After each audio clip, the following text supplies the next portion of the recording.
For 27 years, Melinda Gates stood beside one of the richest men in the world. She smiled in photos, ran their foundation, and raised 3 children.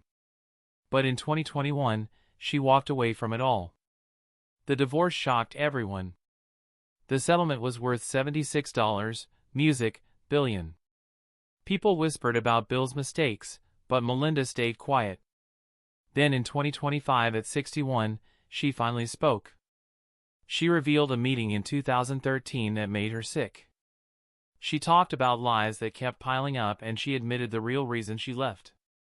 What she said changed everything people thought they knew.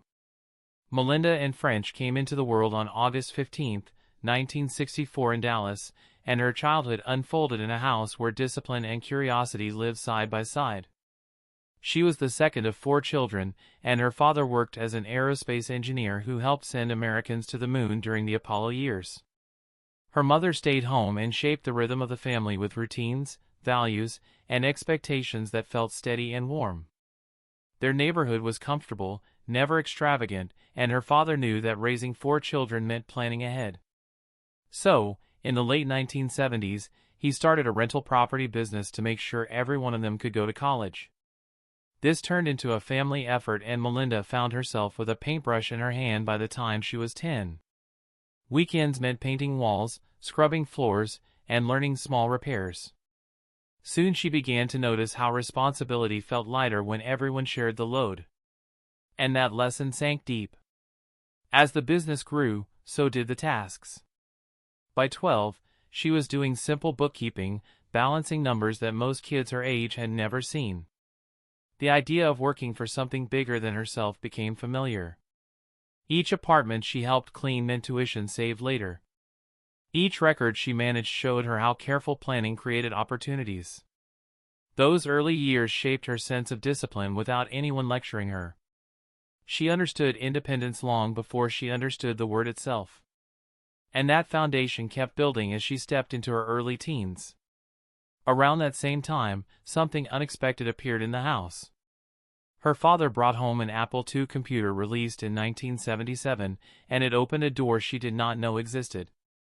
At 14, she began using it to keep track of rental records, and the slow blinking cursor pulled her in.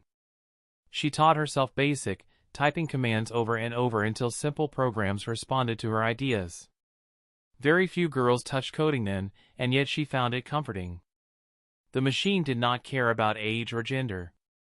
It cared only about logic. She loved that.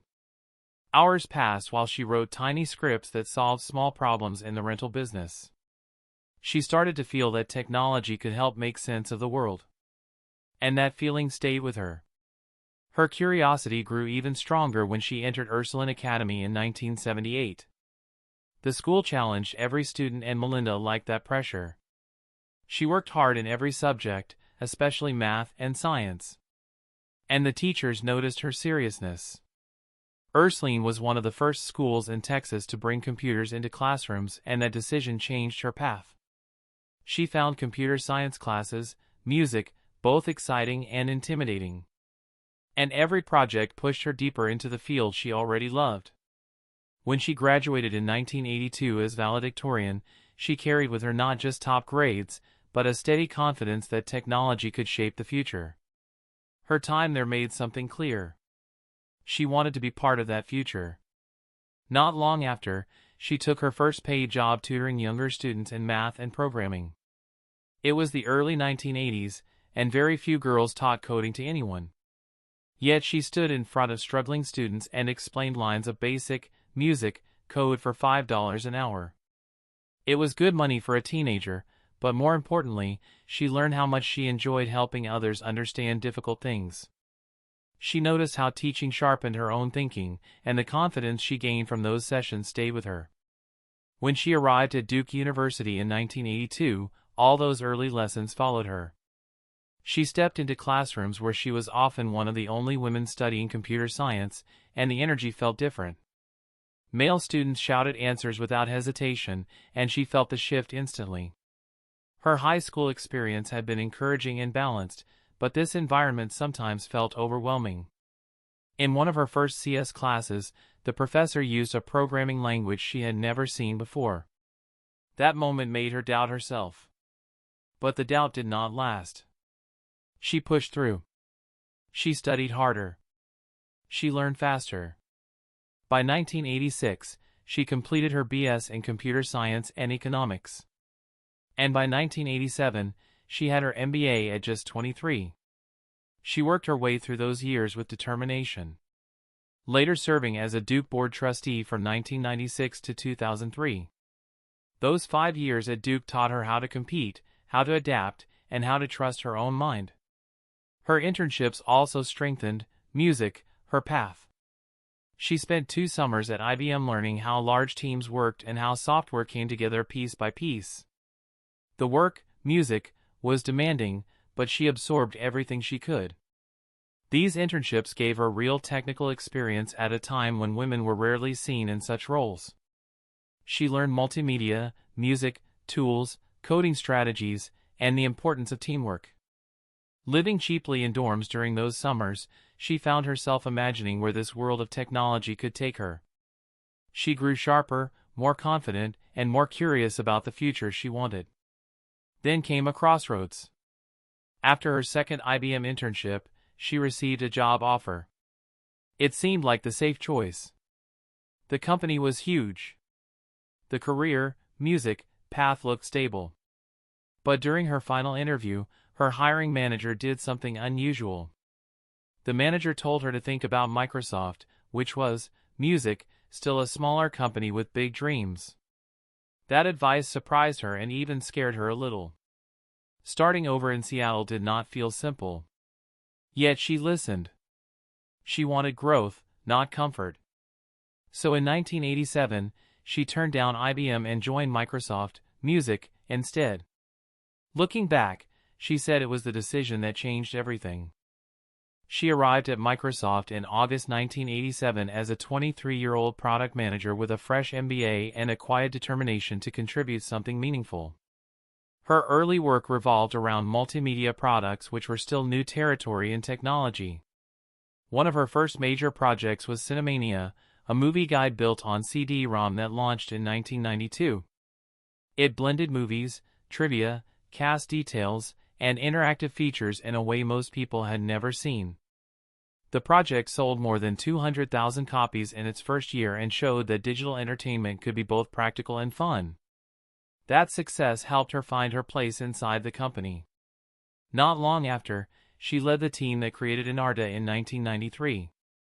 Enarta became one of the most important digital encyclopedias of its time. It combined text, photos, audio clips, and video into a single product. And by 1995, it had sold over 1 million copies. Families used it for homework. Schools adopted it. Computers around the world carried it, and she guided every stage of the process from design to content to the way users interacted with it. Enarta showed her how powerful well-executed technology could be. Alongside these projects, she managed products like Music, Publisher, Bob, Money, Works, and multimedia parts of Word. Each project came with its own challenges. Microsoft Bob became her most difficult one. Bob tried to make computers friendlier by using a virtual house interface. But the hardware of the time was not ready for it. The program, Music, struggled and was discontinued. Yet, she carried valuable lessons from the experience. Failure did not diminish her. If anything, it made her stronger and more willing to try bold ideas. By the early 1990s, she had become general manager of information products, guiding teams of more than 100 people and leading innovations that pushed Microsoft's multimedia success to nearly 90% market share. Her leadership helped the company become a global force. Her decisions shaped software used in homes across the world, and her reputation grew quietly but steadily. In 1996, she helped pioneer Expedia, a project that transformed how people book travel. Real-time flight prices, online reservations, and a user-friendly interface made it one of the fastest-growing digital travel services of the era. By 1998, it generated $250 million in bookings. By 2002, It brought in more than $590 million in revenue and employed over 400 people. The company grew faster than most expected, and her guidance played a central role in that rise. During these same years, she also dealt with the pressure of Microsoft's antitrust battles in the 1990s. The Department of Justice investigated the company for monopolistic practices, and every division felt the weight of scrutiny. Her team focused on product quality and user experience while navigating those challenges, and Microsoft held its position as the leading software company despite constant legal tension. Behind all the work, something personal was unfolding quietly. In 1987, she and Bill Gates began dating, but they kept the relationship secret because of workplace rules. They spent 3 years building a partnership that was both personal and intellectual. On January 1, 1994, they married on the island of Launa in Hawaii in a small ceremony with only about 20 guests. She entered that marriage with a clear sense of equality. She negotiated a strong prenup that ensured she would be an equal partner. And the quiet confidence behind that choice revealed the same independence she had carried since childhood. Melinda French walked into Microsoft in 1987 as a young product manager who loved solving problems more than being noticed. She started on small projects, then moved quickly into bigger ones like Microsoft Bob, Enarta, and Word. By 1994, she was running a huge group as General Manager of Information Products, leading more than 1,700 people, music, and shaping the consumer side of Microsoft that millions of families used at home. During this same period, she married Bill Gates, who was already famous as Microsoft's chief executive. Yet, inside the company, she kept her badge, her office, and her workload. People who worked with her say her promotions were earned in rooms where no one cared about her last name, only if the product shipped and the work got done. She stayed in that pressure cooker through her first pregnancy, still running teams and products while her personal life changed. By 1996, she was 32 and standing at a crossroads. She could keep climbing inside one of the most competitive companies in the world, or she could walk away and raise her children. She chose to leave. That decision closed a 9-year chapter in which she had helped shape Microsoft's culture on the consumer side and opened a very different one that would slowly pull her out of corporate life and into philanthropy. Right before she left, she helped push one last big project over the line. In 1996, Melinda played a senior role as Expedia grew from an internal idea into a real business. Richard Barton led the day-to-day team out of Microsoft's Redmond campus, but Melinda was one of the executives guiding strategy, backing the idea that people would someday book their travel online. Microsoft poured money, music, into Expedia, then spun it out in 1999 as a separate, music, public company so it could breathe on its own, recruit talent with stock options, and move faster. Years later, by 2025, Expedia Group would sit at a market value of about $19.39 billion with $13.7 billion in revenue for 2024, music, and more than $110.9 billion in gross bookings. The travel site that began as a side project, music, inside Microsoft had become a global giant, and Melinda's early bets helped, music, it outrun rivals like Travel Velocity. Even as she succeeded, the air inside Microsoft never felt easy. Melinda later described the culture as loud, sharp, and competitive in a way that often pushed women to the edge.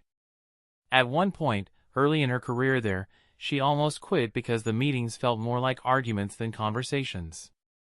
Still, her calm style and technical skill kept her moving upward. Over time, she began quietly mentoring women, recruiting talent, and modeling a softer, more collaborative way of leading in a place many employees saw as a classic, music, male-heavy environment. She also saw from the inside how powerful men behaved at work, including Bill's early attention to some female staff members. And that tension sat with her for years as she tried to align her values with the world she lived in each day.